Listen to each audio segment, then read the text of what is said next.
গড়েছ সৃজনে পৃথিবীটা,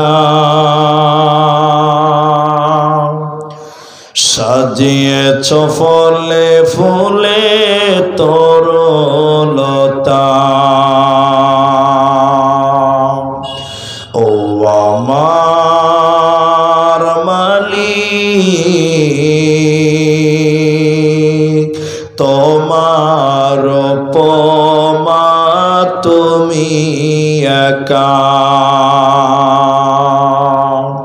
ও আমার মালিক, তোমার উপমা তুমি একা। দিয়েছ নদীতে জোয়ার ভাটা,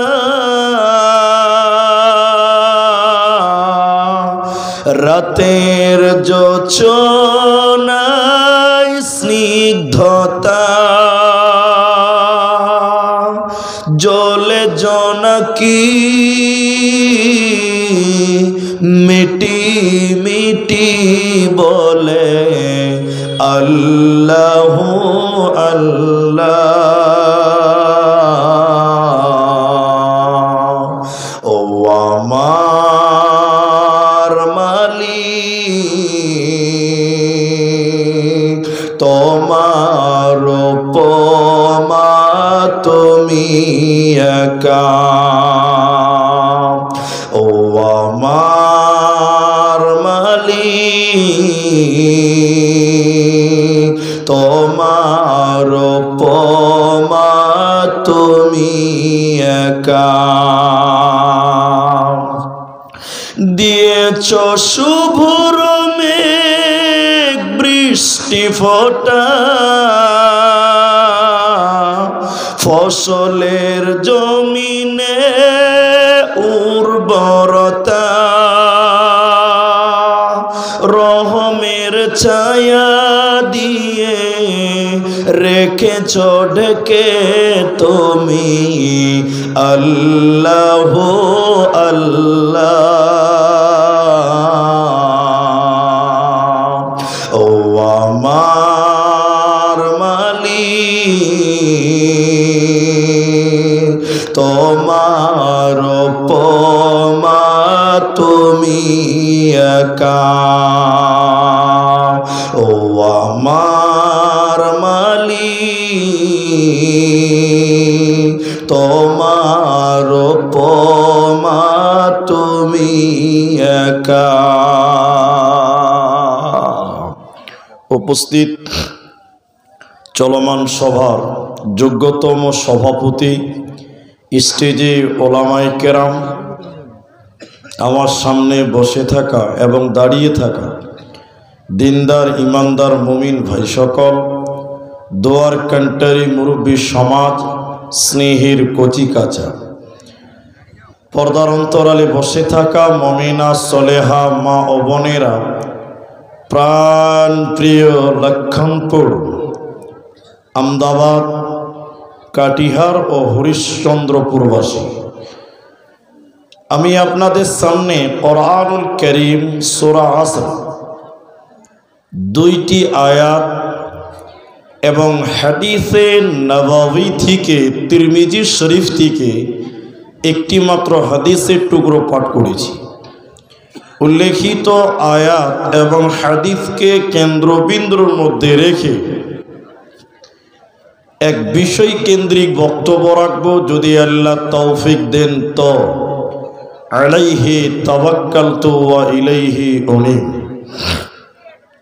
মহতারাম ভাই ও বুজুর্গ দোস্ত, আমি আমার বক্তব্যের বিষয় বলার পূর্বে মাত্র 5 মিনিট কথা বলছি। এই কথাগুলো খুব গুরুত্ব দিয়ে শুনবেন, মানবেন, তাহলে আপনার বসে থেকে কোনো লাভ হবে, অন্যথায় বসে থেকে কোনো লাভ হবে না। প্রথম কথা, ওই 2 জন দাঁড়িয়ে আছে, ও 2 জন 3 জন বসেন, এই বসেন, মাশাআল্লাহ। আমি আপনাদের কিছু কথা জিজ্ঞাসা করব, আপনারা মুখ খুলে উত্তর দেবেন সবাই। একবার বলুন ইনশাআল্লাহ। ইনশাআল্লাহ বলেন।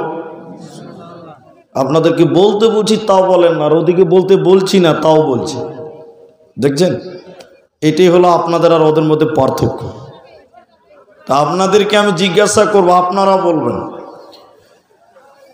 কারণ আপনি যদি কথা বলেন তাহলে আপনার বক্তব্য বুঝতে সুবিধা হবে আর আমাকে বুঝাতে সুবিধা হবে। তাই আপনি কথা বললে আপনার লাভ, এজন্য আপনাকে কিছু কথা আপনাকেও বলতে হবে। রাতও মোটামুটি রাত, গভীর রাত। কোরআনুল কারীমের আয়াতগুলোকে কেন্দ্রবিন্দুর মধ্যে রেখে শুধুমাত্র একটি সাবজেক্টের উপরে কথা বলবো। সাবজেক্টটা বুঝতে পারবেন, কিন্তু ওই যে 5 মিনিট বলেছি ওটা বলার পর আমি চণ্ডীপুর মাদ্রাসা এবং খোপাকাঠিতেও কি এবছর শুরুর দিকে এসেছিলাম, কবর সম্পর্কে বক্তব্য রেখেছি। আমি আপনাদের আজকের এই ময়দানে শর্ট করে একটা হাদিস পড়বো। এই হাদিসের উপরে টোটাল বক্তব্যটা থাকবে। সেটা হলো 7 শ্রেণী মানুষকে আল্লাহ আরশের নিচে স্থান দেবেন, তারা কারা? এই হাদিস সবার শোনা আছে, কিন্তু আজকে একটু অন্যরকম করে বোঝার চেষ্টা করেন, আপনি লাভবান হবেন। কিয়ামতের দিনের কথা যখন কেউ শুনে বা আমরা শুনি, মানুষেরা সাধারণত ভীতু সন্ত্রস্ত হয়, কিন্তু এটা এক প্রকার ভুল। কিয়ামত মানে জটিলতা, কঠোরতা, ভয়, এটা নয়। বরং কিয়ামতের দিন অনেক মানুষের মুখ উজ্জ্বল হবে। যাদেরকে ডান হাতে আমলনামা দেওয়া হবে ওরা হাসবে, ওরা আনন্দিত হবেন। তাহলে কিয়ামতের দিন